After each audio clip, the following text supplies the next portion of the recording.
Site réalisé par la société Rezanat pour le compte de la Fédération Française de Sauvetage et de Secourisme. Site grand public, n'importe qui peut avoir accès à ce site. Ici, on a un moteur de recherche pour rechercher toutes les annonces possibles des employeurs. Je prends un exemple, je vais chercher dans le Maine-et-Loire. Il n'y a évidemment que les départements et les villes qui proposent des annonces. Donc on peut choisir la ville ou laisser par défaut, on peut laisser le poste ou laisser par défaut, et on appuie sur rechercher. Là évidemment, il me met accès refusé, vous n'avez pas activé votre compte ou vous n'êtes pas connecté. Donc là, je vais m'identifier. Je vais me prendre comme un licencié, donc je vais me mettre une licenciée qui s'appelle Triano Céline. Il recherche dans la base de données, il trouve bien Triano Céline, je clique dessus. Une adresse mail a été trouvée à cette licence, souhaitez-vous valider votre compte avec cet email? Je mets oui. Opération acceptée. Donc là, automatiquement, j'ai un mail qui a été envoyé sur ma boîte mail pour me demander d'activer mon compte. Je vais sur ma boîte mail, j'actualise, et là, je me retrouve avec validation de votre compte sur le site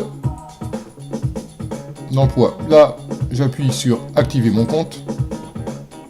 Il me demande un mot de passe, bien sûr, pour sécuriser mon compte. Je vais rentrer n'importe quoi, en le répétant pour être sûr de ne pas faire d'erreur. Je valide.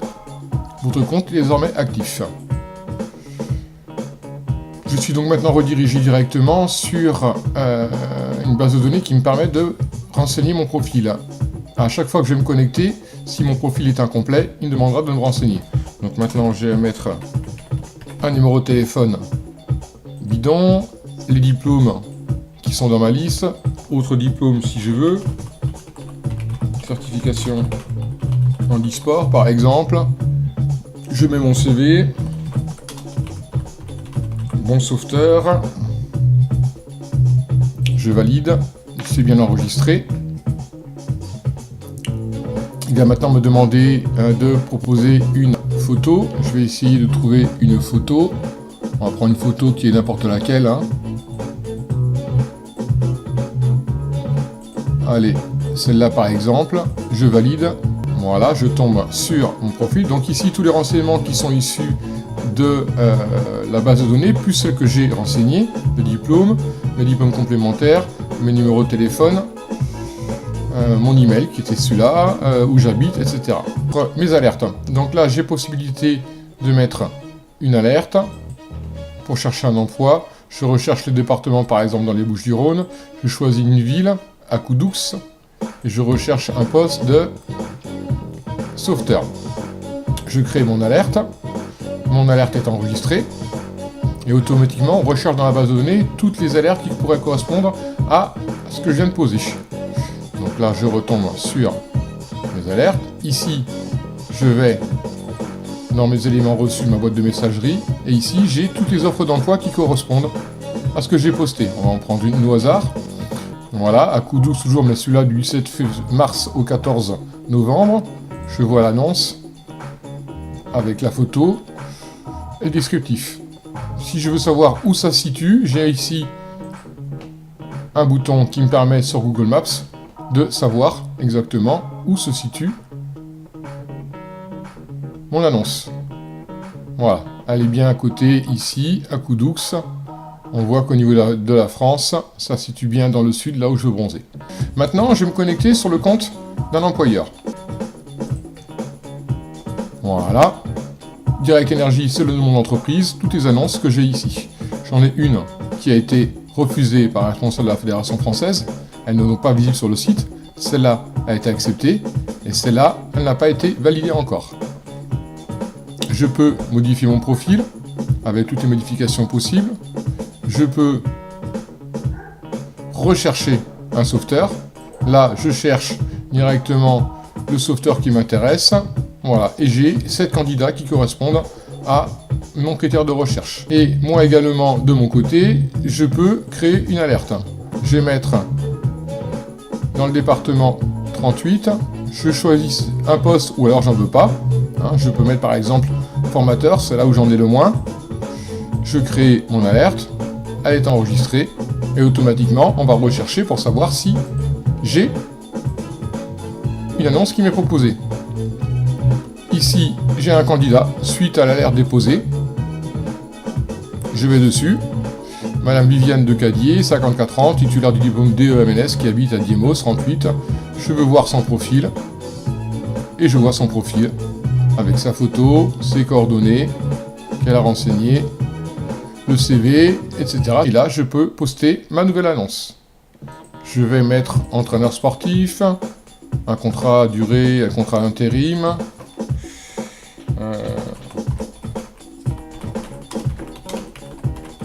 Entraîner les sauveteurs.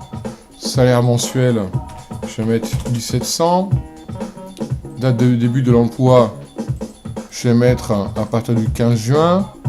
Date de fin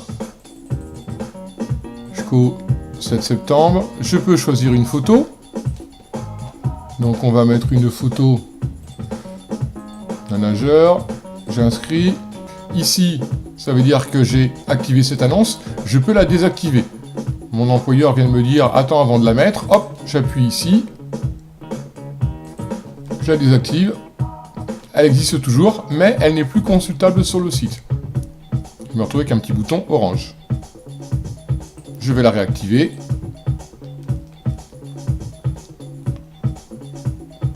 Et voilà. Automatiquement, bien sûr, je viens de créer une annonce. Donc là, les administrateurs du site de la Fédération Française de Sauvetage et de Secourisme se retrouvent à avoir un mail. Un employeur vient de modifier une annonce ou vient de poster une annonce. Donc là, je vais sur le dernier. Voilà, il suffit là, j'ai tous les renseignements. Le nom de la photo, l'annonce numéro 64. Je peux visualiser l'annonce pour être sûr de voir ce qu'il y a. Je valide l'annonce. Elle est validée. Si je reviens, alors je vais ouvrir beaucoup de fenêtres. Ici, là, elle est actuellement en attente de validation. Je vais actualiser, parce que je viens de le faire. Et là, ça y est, ça a été validé. Ça a été validé par qui? Par Yves Lacrampe. Une alerte notification enregistrée le 19 avril à 14h58. C'est ce que je viens d'effectuer. Et je vais me reconnecter en tant qu'administrateur.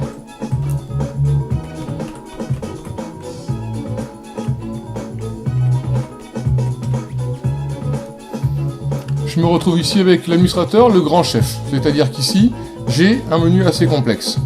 Une chose importante, c'est que j'ai la gestion de mes administrateurs. Ici, voilà, j'ai Yves Lacrampe, j'ai Vincent Lambert, j'ai Musée Guillaume, c'est moi, et j'ai Benoît Sudray. On voit que Benoît Sudray, il est en rouge, cet administrateur ne peut pas intervenir sur ce site. Ses droits sont limités à la consultation. C'est-à-dire que Benoît Sudray, lui, il peut aller voir les annonces, on va le voir tout à l'heure, mais à aucun moment il peut valider une annonce, ou modifier, ou faire quelque chose. Yves Lacrampe, il a les droits. Pour pouvoir lui donner, tout simplement, j'appuie sur ce bouton. Les droits sont ouverts. C'est important, ça peut être important si par exemple on a une secrétaire uniquement à titre consultatif et on ne lui donne pas le droit de modifier. Il faut être quand même un petit peu aguerri et savoir ce qui se passe. Donc je peux modifier le profil avec une autre adresse mail comme on veut, etc., etc. Je vais aller maintenant, donc mon profil à moi, Musée Guillaume, je peux le changer, l'adresse mail également. Je vais aller dans la gestion des employeurs. Ici, je me retrouve avec tous les employeurs qui sont saisis. Ici, je me retrouve en rouge, à savoir que cet employeur n'a pas activé son compte. Donc ça veut dire que soit c'est la Fédération Française de Sauvetage et Secourisme qui a rentré cet employeur, mais il n'a pas cliqué sur son lien d'activation. Ici, par exemple, ici, il a bien cliqué. S'il n'a pas cliqué, il ne peut pas avoir accès à son compte. Son compte n'est pas actif. Je gère mes annonces. Donc ici, j'ai toutes mes annonces qui ont été posées avec des photos. Celles qui n'ont pas de photo ici, c'est que l'employeur n'a pas fourni de photo. Ici, j'ai des annonces. Si je veux voir plus de détails dans la photo, avec toujours le bouton pour localiser la ville de l'employeur, je peux revenir à mes annonces. Et là, je me retrouve que j'ai 2 annonces non validées. Donc par rapport à tout ce que j'ai ici, donc on a plusieurs pages bien sûr, pour éviter d'avoir un déroulement trop important, je peux faire un tri par département. Par exemple, on va le mettre uniquement dans les Pyrénées-Atlantiques. Voilà, il me propose la ville. Donc là, c'est tout ce qu'il y a dans les Pyrénées-Atlantiques. Mourinx, c'est tout à Mourinx, donc c'est bon. Et je peux avoir, là vous avez vu, on a sauveteur et maître nageur sauveteur. Ils sont ici, si je clique sur sauveteur, je n'ai que sauveteur. J'ai mes annonces qui sont non validées, alors que j'ai reçu des mails. Il suffit simplement de cliquer ici, et je tombe uniquement sur mes 2 annonces qui sont en attente de validation. Pour les valider, ça me va bien. Je clique ici. Je souhaite activer cette annonce. OK. L'annonce 59 a été validée avec succès. Un mail est envoyé automatiquement à l'employeur pour l'informer. Donc là, on se retrouve avec tous les licenciés, uniquement les licenciés qui ont activé leur compte. Vous avez vu, ici, il est à jour pour la saison en cours. Donc je récupère le statut de la licence. Et là, en vert, la licence a été validée, son compte. Le licencié a validé son compte grâce à son mail. Voilà. Chose importante, la gestion des tables. Là, j'ai mes tables de diplôme de licencié. Je peux renseigner autant de diplômes que je veux. Je reviens dans mes tables, j'ai les statuts des employeurs. Voilà, j'ai tous les statuts possibles. Les postes des employeurs, donc chef de poste, sauveteur, formateur, le même système. Je peux rajouter, j'efface, etc. Je crée. Là, les types de contrats de travail, les CDI, les CDD, le même système, rien de compliqué. Et par contre, dans la gestion des tables, l'un des plus importants, c'est la correspondance diplôme-poste. Je m'explique. Là, en fin de compte, ce que je demande, c'est que on va faire une nouvelle correspondance. J'ai un diplôme qui est, par exemple, licence TAPS entraînement sportif AA. Je veux le mettre par rapport à un poste. C'est-à-dire que le licencié qui a une licence TAPS entraînement sportif, il est capable de faire, par exemple, formateur ou maître nageur ou sauveteur. Ça, il faut que j'identifie. Donc, on va mettre chef de poste, par exemple. C'est-à-dire que quand l'employeur cherchera le profil de chef de poste, il recherchera automatiquement tous les licenciés qui ont une licence TAPS entraînement sportif. Là, évidemment, opération fusée, pourquoi? Parce que cette correspondance existe déjà. J'ai déjà fait précédemment. Ce qui est important dans mes alertes. On m'a demandé d'essayer de travailler sur une page de présentation différente. Voilà ce que je lui propose. Donc en fin de compte, là, on a employeur, créer un compte, licencié, identifiez-vous. Là, je cherche un emploi.